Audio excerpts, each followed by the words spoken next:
Rae. Just, you were able to be impactful today. And I think a key thing was the way that you were able to move without the ball. How important is that to your game?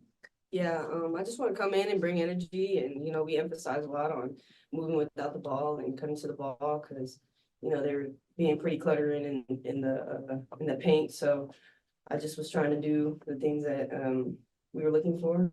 But yeah, I just most of the time just trying to bring energy when I come into the game. Mr. Dearica, you still had a pretty good shooting night offensively, given the circumstances, but there were a few passes that looked like they were just a little bit out of position for you, and you had to kind of lean over and reach over. It wasn't in prime position for you. What's the communication like with the guards and the wings on getting the ball where you want and where those spots are on the floor? That just comes with time, and players learn how to play with each other. We knew that they were going to be overly physical, and that their post players are really good defensively and making pushing catches out and getting their hands on a lot of balls and the ball pressure. And we were just soft, and we were vulnerable to their ball pressure. It's got to be better.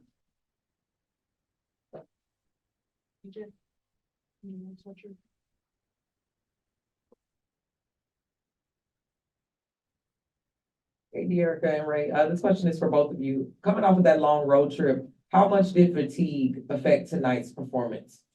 We can't use fatigue as an excuse. Everybody has the same schedule. Rather you get it early or get it late, there's still everybody's playing with 40 games a season. So we can't complain about fatigue. Thank you. Hey, Dearica, Fredo here with the Sporting Tribune.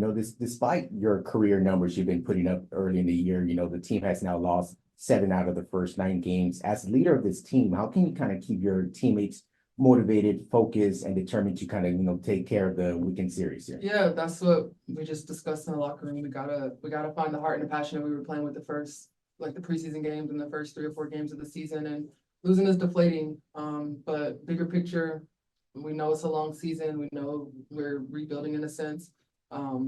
People gotta find their confidence again. We can't shoot 26%. 77 shots is incredible, but 26% is embarrassing. For Dearica and Rae, how do you change the mindset, or how does the team change the mindset to, play tougher and, like you said, not be soft? You gotta light fire under people's butts and figure out the best way to get them to respond. And that's gonna be different for everybody. Little things you can do to find your confidence: get in the gym, watch more film, get in the playbook, and keep playing and competing in practice. Just flat out be tougher. Yeah, that's hard, and unfortunately you can't necessarily teach that, but you gotta find a way to spark it. Okay. No, I'm good. Hey, question for both of you guys. I know it's been a tough stretch, and obviously this is a tough game, but what are some positives that you guys can take out of this? I know that it's always good to look on the bright side of things sometimes. So what's something that individually you guys will be taking out from this? We got another game in 2 days, and we get to keep playing basketball, and this is our job, and it's fun, and we got another game in 2 days. I agree.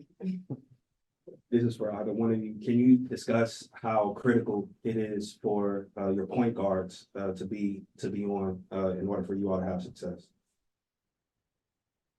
I feel like it's an everybody thing. Obviously, like the point guards have to kind of get us together, but I feel like it's just heart and effort from everybody all around. Thank you, ladies. Thank you.